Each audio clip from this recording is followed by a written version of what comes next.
Graça e paz a todos, eu me chamo Emerson Ferreira, sou seu professor do INTEPRE, o Instituto Teológico de Ensino e Pesquisa da Religião. Sejam muito bem-vindos para mais uma aula. Meus amados, como nós havíamos dito na aula de número 8, que nós estaríamos introduzindo um dos assuntos mais sublimes e julgo eu ser a espinha dorsal desta tão nobre matéria, a saber, bibliologia. Nesta aula, na aula de número 9, nós pretendemos dar prosseguimento a este tão prestigioso assunto que é cânon das Escrituras. Obviamente, nesta altura, você já sabe o significado da palavra cânon. Se não se recorda, vai lá no seu material, nas aulas anteriores, que certamente nós já demos uma definição a respeito do cânon e certamente concernente a esse assunto você já está esclarecido. Nós queremos abordar na aula 10 e na aula 11 como funcionou o processo de canonização do Antigo Testamento e do Novo Testamento. Os registros históricos são categóricos em nos afirmar que foram dois processos totalmente distintos. Portanto, para facilitar o aprendizado da aula 10 e da aula 11, nesta aula de número 9, eu quero explicar, tentar diferenciar três termos que são muito similares e que em muitos momentos a gente costuma fazer alguma confusão, que são os termos cânon, canonização e canonicidade. É justamente sobre isso que nós iremos falar na aula de número 9.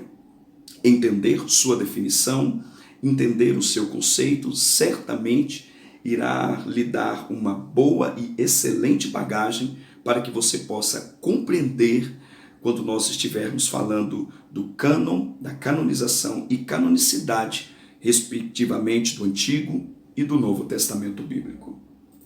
Permita-me retornar ao assunto da aula anterior e mais uma vez lhe dar a definição do termo cânon.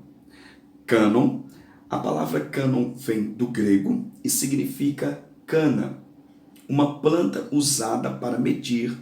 Posteriormente, o termo veio a significar regra e ou padrão. Atualmente, se compreende ser uma seleta lista de coisas ou itens em um determinado catálogo. A expressão cânon, como nós temos aqui, ela é oriunda do grego. E no hebraico antigo, a palavra é canet. Tanto o cânon do grego como canet do hebraico do Antigo Testamento Bíblico quer significar uma planta. Era algo parecido com a cana propriamente que nós conhecemos nos dias de hoje. E esta cana, como você vê aí na foto, esse senhor apanhando, segurando uma cana, e ele está em um processo de utilização mesmo, a fins de medição. No Antigo Testamento Bíblico, o conceito primaz para a expressão cana ou canete era esse mesmo. Com o passar do tempo, foi-se utilizado de uma forma um pouquinho mais prática esta cana, este junco, para medir e servir de instrumento de medição para muitas coisas e objetos. Com o passar do tempo, posteriormente, essa palavra cânon ou canete ganha o sentido de norma, de padrão, algo que foi medido, que foi estabelecido e colocado como uma regra, algo normativo. No Novo Testamento, esse conceito já está muito mais claro entre entender que cânon é uma vara de medir, é um conceito de padrão, de norma, quando Paulo, o apóstolo Paulo, emprega esse termo no capítulo 6 de Gálatas, versículo de número 16, ele vai empregar o termo ali em português, regra, no grego escriturístico é justamente este, cânon. Posteriormente, e mais no período dos pais da igreja, precisando mesmo, no final do segundo século para o início do terceiro século, um dos pais da igreja, por nome de Atanásio, ele é o responsável por cunhar, por utilizar esse termo cânon, referindo-se às escrituras sagradas. Até o momento, não se tinha esse conceito de utilizar essa expressão cânon designando escritura.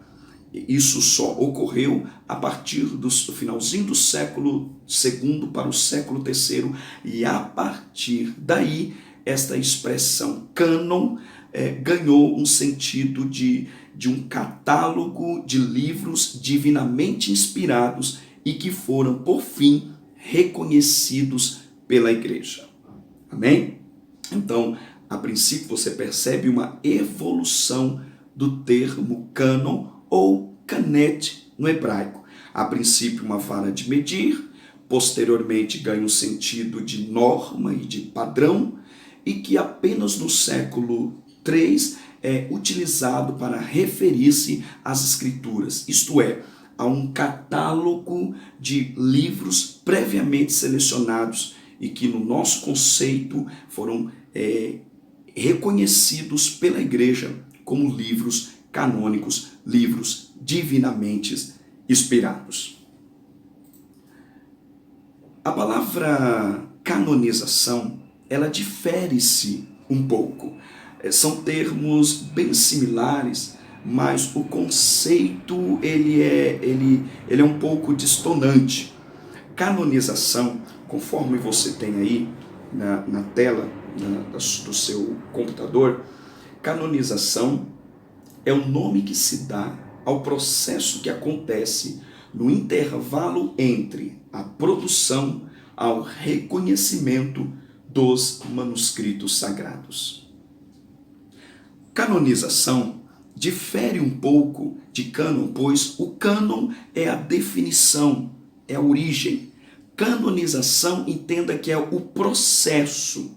Aliás, eu sei que você deve saber, o processo de canonização, o processo de inserção dos 66 livros que nós temos hoje em nossa Bíblia Sagrada, os 39 livros no Antigo Testamento e os 27 livros no Novo Testamento, nós precisamos entender que esses livros não foram postos lá da noite para o dia. Houve um processo, tanto no Antigo quanto no Novo Testamento. Esses livros foram cuidadosamente organizados, esses livros foram historicamente reconhecidos pela autoridade da igreja e pela autoridade de toda a estrutura religiosa judaica, concernente aos livros do Antigo Testamento, e a autoridade eclesiástica da igreja, concernente aos livros do Novo Testamento bíblico. Por regra, o processo de canonização do Antigo Testamento ficou a cargo do Sinédrio, que era a maior autoridade religiosa judaica. Já o processo de reconhecimento dos livros do Novo Testamento ficou a cargo dos pais da igreja. Foram dois processos longos e foram dois processos distintos. Alguém vai dizer que o processo de inspiração do autor no momento da escrita, ele é puramente divino. Há também quem vai dizer que o processo de canonização entra mais o lado humano da coisa.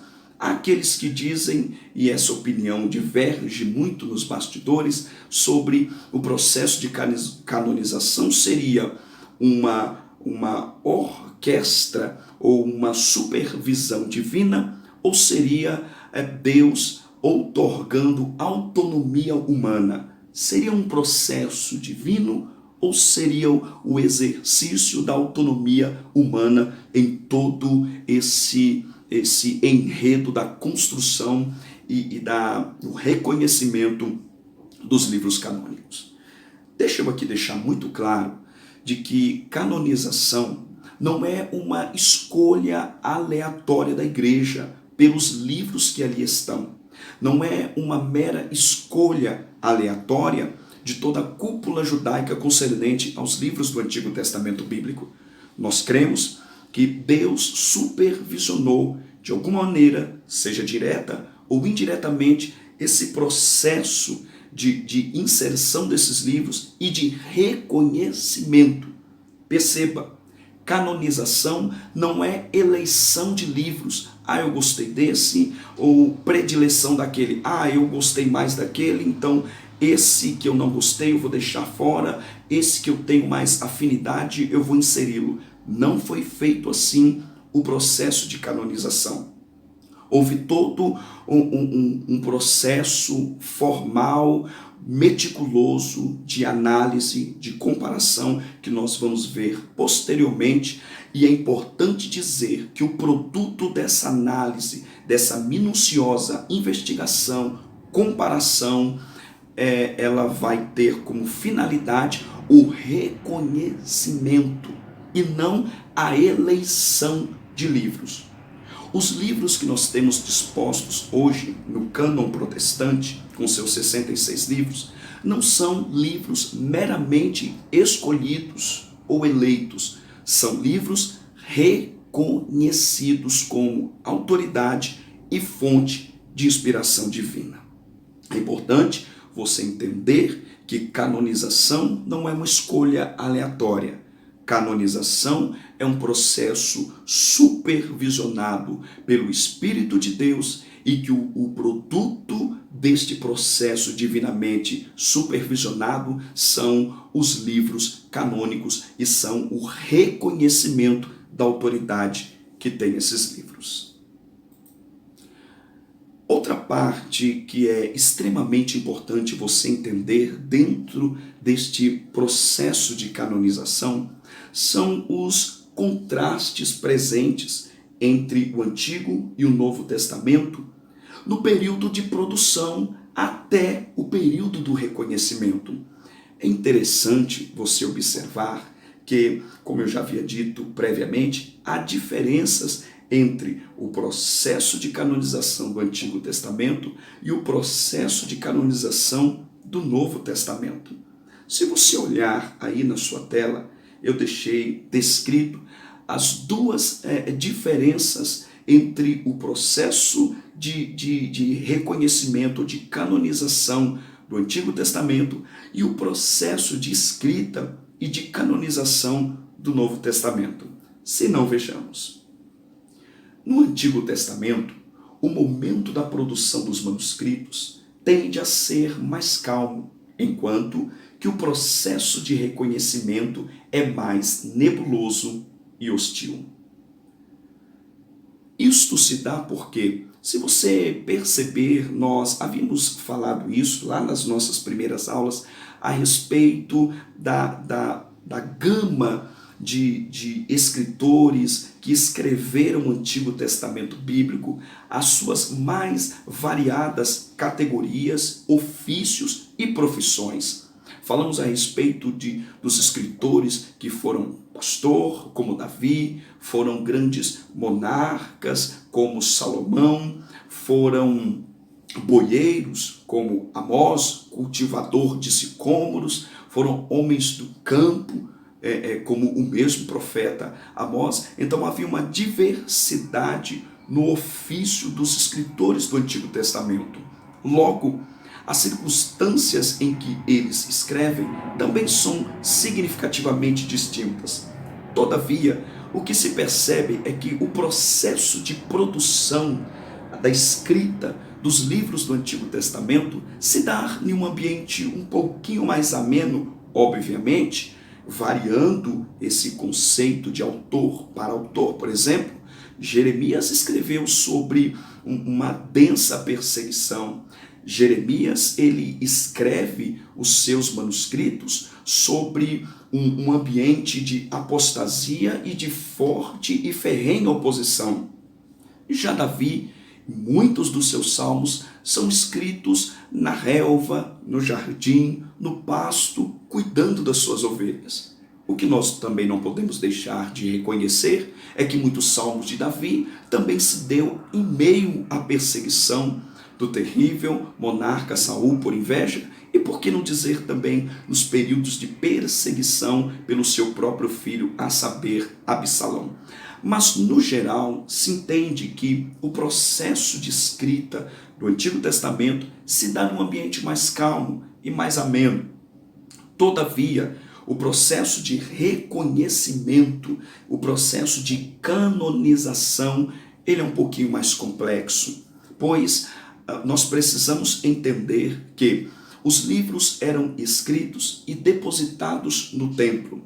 O templo agasalhava os manuscritos. Era ali que se tinha a reunião da totalidade dos escritos desenvolvidos pelos profetas, pelos monarcas, o próprio Pentateuco escrito por Moisés, os livros históricos de Samuel, de Josué, todos eles ficavam agrupados no templo.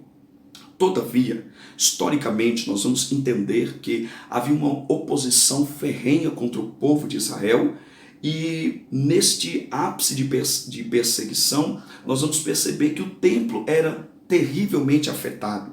Isso acontece em 3 momentos históricos distintos. No ano 586, quando Nabucodonosor invade o território de Judá, saqueia todo o templo, destrói o templo e a cidade. Ali, certamente, muitos manuscritos são destruídos. Após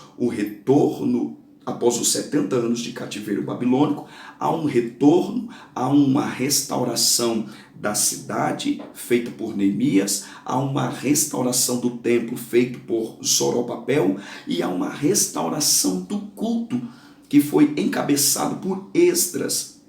Nesse momento, Esdras é um dos mais responsáveis compiladores do Antigo Testamento Bíblico, porque ele é o responsável por organizar todos os rolos que haviam sido achados e que haviam sido reescritos, dado as significativas perdas das invasões babilônicas no ano 605, 596 e na última invasão, que foi uma plena destruição, o ano de 586. Então, é Esdras o responsável por reagrupar os números, os manuscritos, juntando e reescrevendo junto com uma corte habilidosa de escribas.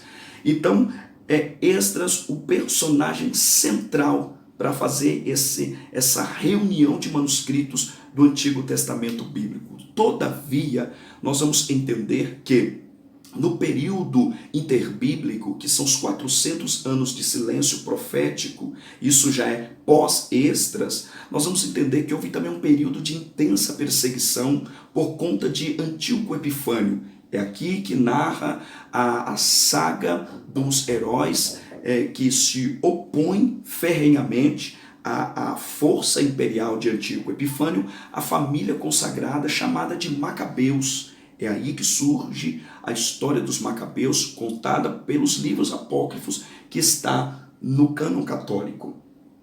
Neste período, Antíoco Epifânio também invade o templo, destrói inúmeras cópias sagradas do Antigo Testamento Bíblico, e aí tem mais um grande problema para reorganizar e para reconhecer esses manuscritos.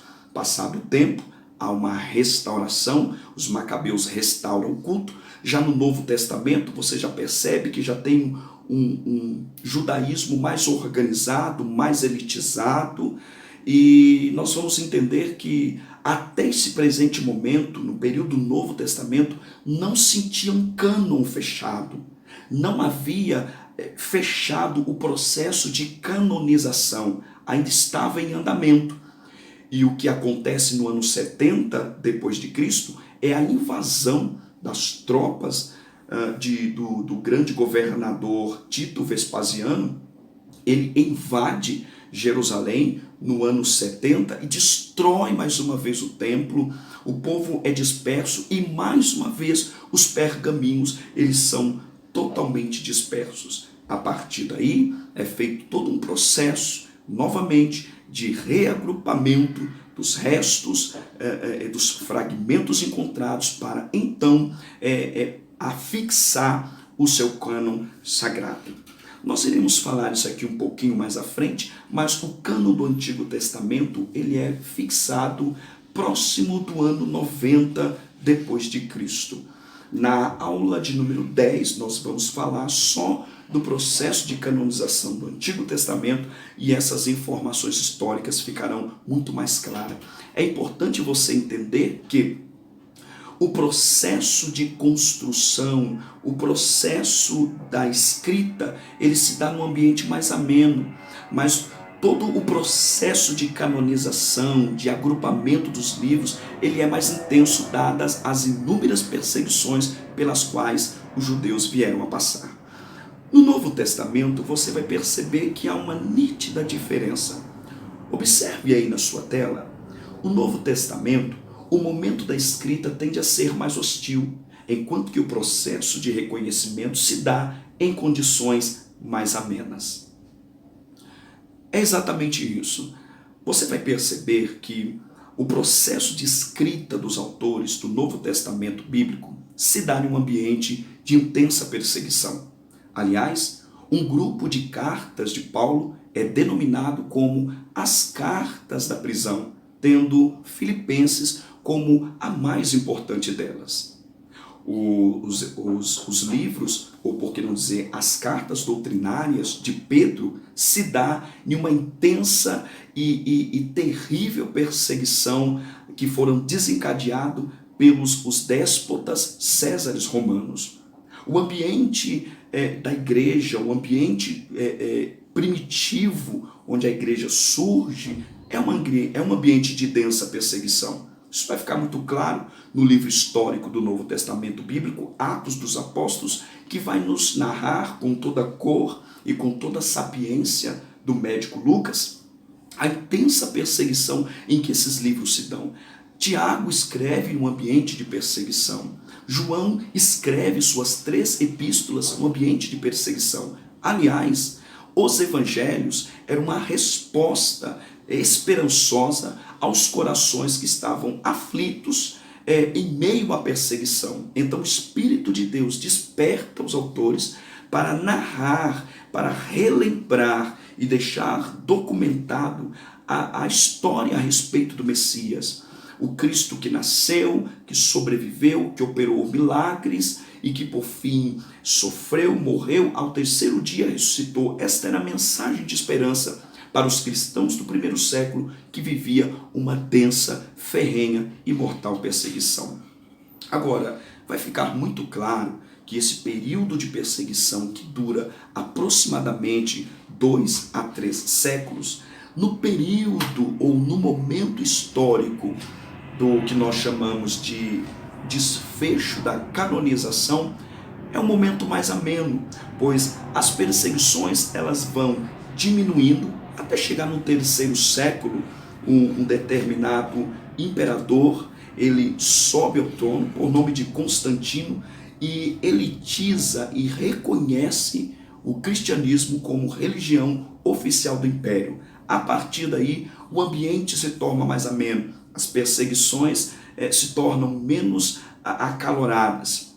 Daí é um ambiente mais calmo, mais tranquilo, para então desenvolver um dos processos mais importantes, que é a canonização do Novo Testamento, que vai se dar por volta de 325 a 340 depois de Cristo, e que nós iremos falar disso aí um pouquinho mais à frente. Então perceba o contraste que se tem entre escrita e processo de canonização do Antigo e entre a escrita e o processo de canonização do Novo Testamento. Meus amados, é importante dizer, salientar, que foi nesse processo de canonização que foi criado o que é denominado por alguns por conceito de distinção dos livros religiosos. É exatamente nesse período que surge a necessidade em criar conceitos, em criar ferramentas a fim de distinguir, a fim de aferir com precisão o que seriam os livros reconhecidos, o que seriam os livros discutidos e o que seriam os livros falsos ou os livros espúrios. Conforme você tem aí na sua tela, esses três termos, o homologomena seriam os reconhecidos, os antilegomena seriam os livros discutidos e nota seriam os livros espúrios ou os livros falsos. É importante dizer que todas essas expressões elas estão no grego e elas surgiram por volta do segundo e do terceiro século. Hoje, quando nós analisamos a nossa Bíblia e vemos os 66 livros ali dispostos, achamos a coisa mais óbvia possível. Todavia, o processo de reconhecimento desses 66 livros foi lento, moroso e em um determinado momento até conflituoso, tanto do Antigo Testamento, tanto para reconhecer o Novo Testamento bíblico. Nós iremos adentrar nessas minúcias do reconhecimento, tanto do Antigo quanto do Novo Testamento, na aula 10 e na aula 11. Por hora, a gente vai estamos aqui tentando explicar um pouquinho a respeito de como se deu e como era, então, o processo de canonização. Neste período, foi criado também o que nós chamamos de acróstico de aferição. O que vem a ser o acróstico de aferição? Todo livro tinha que ter um formato. O livro, para ser reconhecido pela igreja, tinha que ter um perfil. Não era todo livro que era inserido ou que foi inserido dentro do cânon protestante.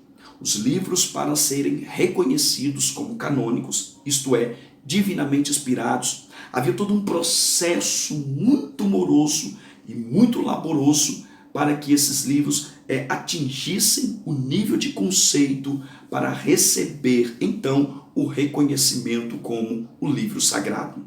Lembre-se que eu advogo a ideia de que o processo de canonização, tanto do Antigo quanto do Novo, teve plena supervisão do Espírito de Deus, guiando esses homens para que o que está disposto hoje em nossa Bíblia é a palavra de Deus.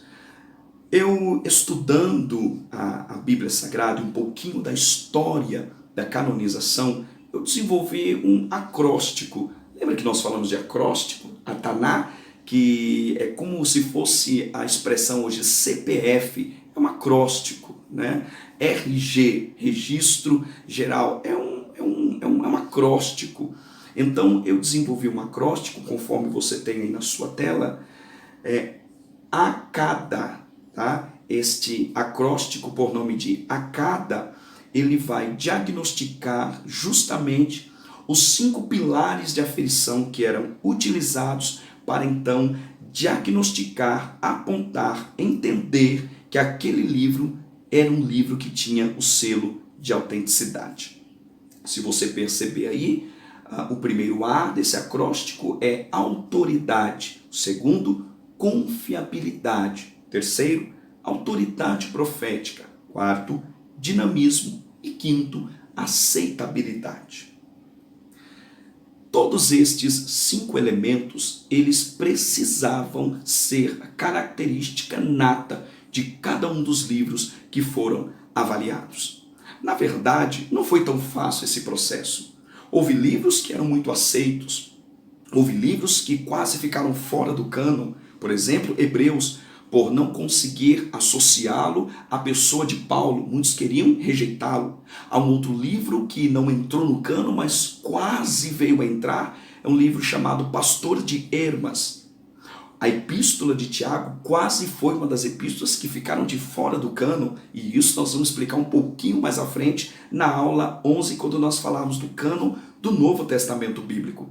Mas, em suma, em via de regra, os livros tinham que ter essas características, tinha que ter autoridade, era um livro autoritário. Em seu interior tinha que ter expressões que fomentava, que nos apontava a autoridade divina.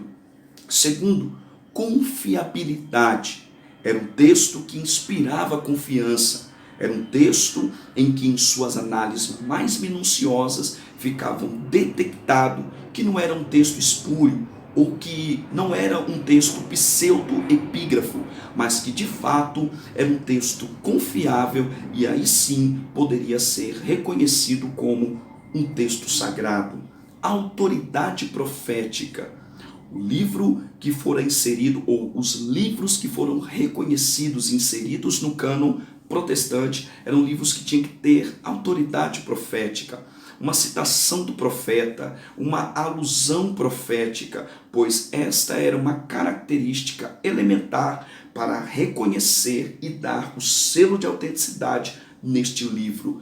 Aqui está uma característica extremamente importante: dinamismo.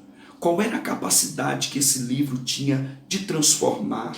Qual é a importância e qual era a capacidade que esse livro tinha de impactar pessoas, transformar pessoas, mudá-las através daquela leitura? Qual eram os testemunhos que haviam sido colhidos de transformação, de mudança de caráter, de mudança e de transformação de natureza? Esta era, sem sombra de dúvida, um dos pontos cruciais e elementares para diagnosticar, aferir, na hora de selecionar um livro do Novo Testamento Bíblico e, obviamente, do Antigo Testamento Bíblico. E para fechar, a aceitabilidade. Qual era a rotatividade desse livro? Esse livro era lido em muitos lugares, em muitas igrejas, ele era aceitado, ele era bem recebido pela igreja, ele tinha em seu interior doutrinas que não colidia com o que Paulo falava, ou com o que Jesus havia ensinado, ou com o que havia sido estabelecido na Torá, no Antigo Testamento Bíblico. Então, essa análise de aceitabilidade era, sem sombra de dúvida, um ponto extremamente importante. Para fechar, canonicidade. Falamos de cânon, definimos entre linhas canonização, e agora a gente vai fechar com canonicidade. O que viria a ser canonicidade? Observe aí na sua tela, canonicidade é o resultado final do processo da canonização, isto é, o selo de autenticidade e de sacralidade que confere ao manuscrito, posto outrora a uma densa investigação, e é agora reconhecido por unanimidade como livro divinamente inspirado. Canonicidade é o produto final lá do início. Cânon é a definição geral. Canonização é o processo. Canonicidade é o produto final. Ou seja, é o livro que detém autoridade. Canonicidade é autoridade. Livro reconhecido, aceito pela igreja e, por fim, foi inserido no cânon sagrado, tanto do Antigo quanto do Novo Testamento. Portanto, essa aula, que foi uma aula introdutória, a aula 10 nós vamos falar sobre cânon do Antigo Testamento, e a aula 11 que nós iremos falar sobre o cânon do Novo Testamento. Meus amados, espero que este assunto tenha ficado claro. Surgindo qualquer dúvida, dada a complexidade do assunto, é só fazer as suas perguntas via nossa plataforma. Deus abençoe a todos no nome de Jesus. Fiquem todos na paz do Senhor e não esqueça, INTEPRE, Instituto Teológico de Ensino, Pesquisa da Religião, comunicando excelência à sua vocação.